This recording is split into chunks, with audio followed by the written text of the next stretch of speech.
హల్లెలూయా. దేవునికి మహిమ కలుగును గాక. దేవుడు చూపిస్తున్న కృపను బట్టి వందనాలు స్తోత్రాలు చెల్లిస్తాం. హల్లెలూయా. కొలసీలకు రాసిన పత్రిక 1వ అధ్యాయము 8వ వచనం చూద్దాం. ఎపొప్రా అతడు మా విషయంలో నమ్మకమైన క్రీస్తు పరిచారకుడు.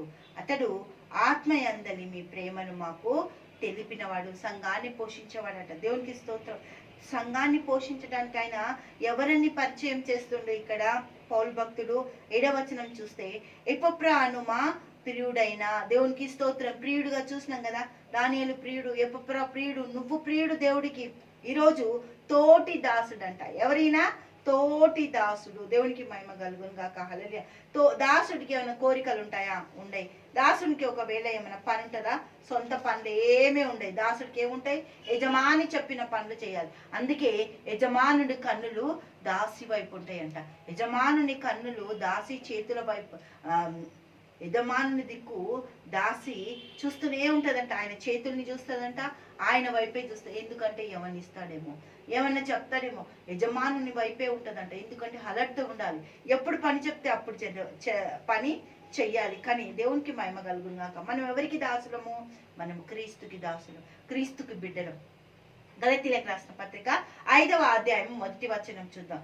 ఈ స్వాతంత్రము అనుగ్రహించి క్రీస్తు మనలని స్వతంత్రులుగా చేసి ఉన్నాడు. కాబట్టి మీరు స్థిరముగా నిలిచి మరలా దాస్యమును కాడి కింద చిక్కుకొనకుడి. దాస్యంలో ఉండొద్దు, పాపంలో బ్రతకొద్దు. పాప విమోచన పొంది ఉన్నాం. పాపానికి దూరంగా పరిగెత్తాలి, చీకటికి దూరంగా పరిగెత్తాలి, మళ్ళీ వ్యసనాలకి దూరంగా పరిగెత్తాలి. ఎపొప్రా లాగా, దానియేలు లాగా దేవుడు కొరకు, ఎస్తేర్ లాగా ప్రార్థించాలి. ప్రార్థన యోధుడంట. దేవునికి స్తోత్రం. హల్లెలూయా. ఎపొప్రా ప్రార్థన యోధుడంట. హల్లెలూయా. దేవునికి మహిమ కలుగుగాక. ఏ స్థితికి వెళ్ళినా ఆ స్థితిలో నుండి దేవుడి దగ్గరికి మనం వచ్చేయాలి, దేవుని పని చేయాలి. దేవునికి స్తోత్రం. దేవునిలో మన జీవితాలు కట్టబడాలి. దేవుడి కొరికి మనము చేయాల్సిన ప్రతి పనిలో ఆయన వైపు మనం ఆధారపడితే ఆయన అంట ఎపొప్రా ప్రార్థన యోధుడు అంటున్నాడు. హల్లెలూయా. దేవునికి స్తోత్రం. కొలసీలకు రాసిన పత్రిక 4వ అధ్యాయము 12వ వచనం మనం చూస్తే ఇక్కడ ఒకటే మాట చెప్తుండు. ఏమంటుండు ఇక్కడ? హల్లెలూయా. మీలో ఒక్కడును క్రీస్తు యేసు దాసుడైన ఎపొప్రా మీకు వందనములు చెప్పుచున్నాడు. మీరు సంపూర్ణులను, ప్రతి విషయంలో దేవుని చిత్తమును గూర్చి సంపూర్ణాత్మ నిశ్చయిత గలవారునై నిలకడగా ఉండవలెనని ఇతరులు ఎల్లప్పుడూ మీ కొరకు తన ప్రార్థనలో పోరాడుచుండంట.